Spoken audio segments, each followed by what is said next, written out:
کسی گاؤں میں ایک لکڑہارا رہتا تھا جو اپنی گزر بسر کے لیے روزانہ جنگلوں سے لکڑیاں کاٹتا اور بازار میں آ کر بیچتا تھا۔ اس کے ساتھ اس کا ایک شاگرد بھی تھا جس کا نام علی تھا۔ علی سارا دن اس کے ساتھ رہتا اور کام میں اس کا ہاتھ بتاتا تھا۔ ہر روز کی طرح جب ایک دن وہ جنگل میں لکڑیاں کاٹ رہے تھے تو اچانک کوئی شیر کی آواز سنائی۔ جیسے انہوں نے چنگھاڑ سنی وہ دونوں گھبرا کر جلدی سے قریب کے درخت پر چڑھ گئے۔ اچانک وہ کیا دیکھتے ہیں ایک بہت بڑا شیر جو اپنے منہ میں ہرن کو اٹھائے ہوئے تھا۔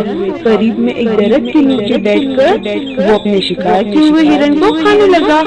لکڑہارا اور اس کا شاگرد بڑے سادے درخت سے چلتے رہے اور اس کو دیکھتے رہے۔ کافی دیر بعد جب شیر کا پیٹ بھر گیا تو بچے ہوئے ہرن کو وہاں چھوڑ کر چل دیا۔ شیر کے جانے کے بعد جیسے ہی لکڑہارا اور علی وہاں سے نیچے اترنے لگے تو دیکھ کر وہ پھر سے اپنی جگہ پر دبک گئے۔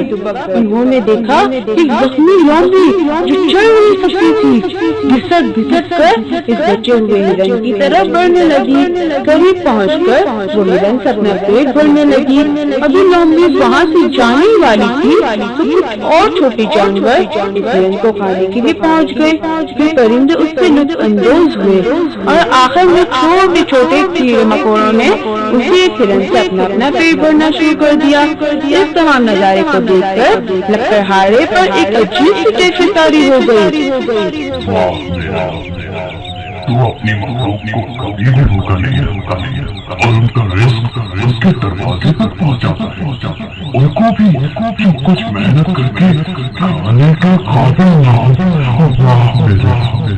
اس واقعے کا اس پر اتنا اثر ہوا کہ اس نے اپنی کلہاڑی اپنے شاگرد علی کے حوالے کی اور بولا مخلوق کو اس کا رب کسی حال میں بھوکا نہیں رکھتا تو پھر ہمیں اتنی محنت کرنے کی کیا ضرورت ہے؟ کیوں نہ ہم بھی آرام سے بیٹھ جائیں۔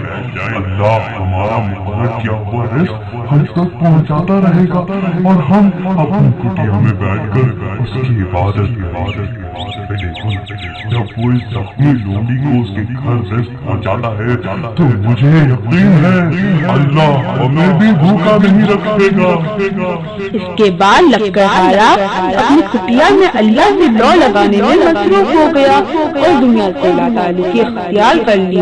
لیکن اس کے شاگرد نے محنت کی راہ اپنا لی اور استاد کی جگہ اب وہ لکڑیاں کاٹ کاٹ کر بازار میں بیچنے کے لیے لاتا۔ پہلے ہی دن جب وہ بازار میں کاٹی ہوئی لکڑیوں کو بیچنے کے لیے پہنچا تو ایک انتہائی مالدار شخص نے علی سے سب لکڑیاں خرید لی اور اس کی توقع سے بڑھ کر اس کو اجرت ادا کی اور علی کو ہدایت کی کہ آئندہ سے وہ جتنی بھی لکڑیاں کاٹے اسے میرے گودام میں پہنچا دیا کرے۔ اسی روز وہ خوش خوش اپنے استاد لکڑہارے کے گھر پہنچا اور اپنی آمدنی میں سے کچھ حصہ اس کے ہاتھ پر رکھا۔